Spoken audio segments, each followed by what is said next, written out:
ഈശോയിൽ പ്രിയപ്പെട്ട സഹോദരങ്ങളെ, ഇന്ന് കർത്താവ് നമുക്ക് നൽകുന്ന വചനം, ഒന്നിനെക്കുറിച്ചും ഉത്കണ്ഠ വേണ്ട, പ്രാർത്ഥിക്കുക, യാചിക്കുക, അപേക്ഷിക്കുക. പ്രാർത്ഥിക്കുക, യാചിക്കുക, അപേക്ഷിക്കുക.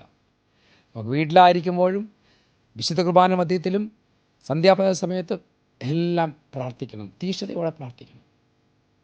പ്രിയപ്പെട്ട സഹോദരങ്ങളെ, കർത്താവ് നിങ്ങൾ അനുഗ്രഹിക്കും. ഫിലിപ്പിയർക്ക് എഴുതിയ ലേഖനം 4-ാം അധ്യായം 6-ാമത്തെ തിരുലിഖിതം. ഒന്നിനെക്കുറിച്ചും ആകുലരാകേണ്ട, പ്രാർത്ഥനയിലൂടെയും അപേക്ഷയിലൂടെയും കൃതജ്ഞതാ സ്തോത്രങ്ങളോടെ നിങ്ങളുടെ യാചനകൾ ദൈവസന്നിധിയിൽ അർപ്പിക്കുവിൻ. കർത്താവിന് നമുക്ക് അർപ്പിക്കാം. പ്രിയപ്പെട്ട സഹോദരങ്ങളെ, ഇന്ന് പ്രത്യേകം നിങ്ങളൊരു കാര്യം ഓർമ്മിക്കുകയാണ്. ഏപ്രിൽ മാസം 12-ാം തീയതി സെക്കൻഡ് സാറ്റർഡേ ആണ്. അന്ന് അട്ടപ്പാടി കൽക്കുരിശ് മലയിൽ ഒരു ഏകദിന ശുശ്രൂഷയുണ്ട്. പ്രഭാതത്തിൽ 8 മണിക്ക് ആരംഭിച്ച് 2-2:30 ഈ ശുശ്രൂഷ അവസാനിക്കും. പ്രിയപ്പെട്ട സഹോദരങ്ങളെ, ശക്തമായ ശുശ്രൂഷയാണ്.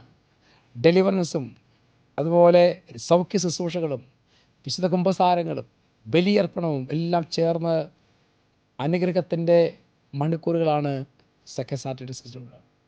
നിങ്ങളെല്ലാവരും പ്രത്യേകം ക്ഷണിക്കുന്നു. കൂട്ടമായി വാഹനങ്ങളിലും ചെറിയ വണ്ടികളിലെല്ലാം കടന്നു വന്ന് അഭിഷേകം പ്രാപിച്ചു പോകാൻ നിങ്ങളെ പ്രത്യേകം ക്ഷണിക്കുകയാണ്.